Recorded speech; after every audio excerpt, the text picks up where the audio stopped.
നമ്മുടെ പൂവ് അല്ലേ, മനോഹരമായ രീതി ഇത് കേരളമാകെ ചർച്ച ചെയ്യപ്പെടുകയാണ്. അപ്പൊ ആ പൂവരിയുടെ വിളവെടുപ്പ് നമ്മുടെ മുനിസിപ്പൽ ചെയർമാൻ നട്ടയാള് തന്നെ അതിന്റെ വിളവെടുപ്പ് നടത്തുകയാണ്.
കളർഫുൾ ആക്കാൻ വേണ്ടിയിട്ട് നമ്മുടെ സ്കൂള്, നമ്മുടെ മാസ്റ്റർ, അതുപോലെ തന്നെ നമ്മുടെ സ്റ്റാഫ് സെക്രട്ടറി അടക്കം അധ്യാപകരും രക്ഷകർത്താക്കളും എല്ലാം കൂടി ചേർന്ന് നമുക്കൊരു പൂക്കൃഷി നടത്തിയാൽ എന്ത് എന്ന് ആലോചിച്ചു.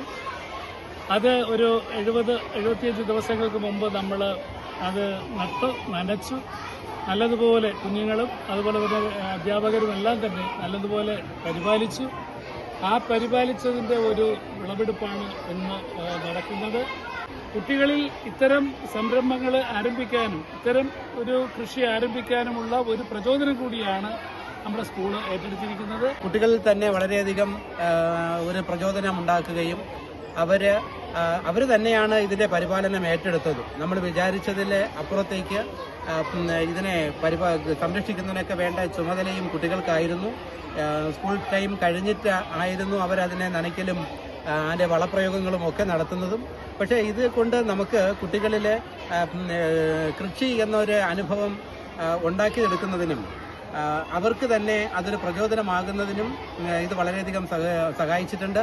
ഓണത്തിന് മുമ്പ് തുടങ്ങിയതാണ്. പക്ഷേ ഒരു ചെറിയ ഒരു 1-2 ആഴ്ചയുടെ ഒരു ഗ്യാപ്പ് വന്നുകൊണ്ടാണ് ഓണത്തിന് മുമ്പ് നമുക്ക് എടുക്കാൻ പറ്റാതിരുന്നെങ്കിലും ഓണം കഴിഞ്ഞിട്ട് നമ്മുടെ കുട്ടികൾക്കും നമ്മുടെ നാട്ടുകാർക്കൊക്കെ ഇതൊക്കെ കാണാനും മറ്റു സ്കൂളുകളിൽ നിന്ന് വരെ നമുക്ക് ആൾക്കാരോട് വന്ന് ഫോട്ടോ എടുത്ത് അവരുടെ സ്കൂളിൽ അടുത്ത വർഷം വ്യാപിപ്പിക്കാനുള്ള ഒരു ശ്രമം കൂടി നടക്കുന്നുണ്ട്. അപ്പോൾ ഇതിന് സഹകരിച്ച എല്ലാവർക്കും, അത് അധ്യാപകർക്കും രക്ഷിതാക്കൾക്കും ഇവിടുത്തെ നോൺ ടീച്ചിങ് സ്റ്റാഫിനും എല്ലാവർക്കുമുള്ള നന്ദി കൂടി ഈ ഒരു അവസരത്തിൽ അറിയിക്കുന്നു.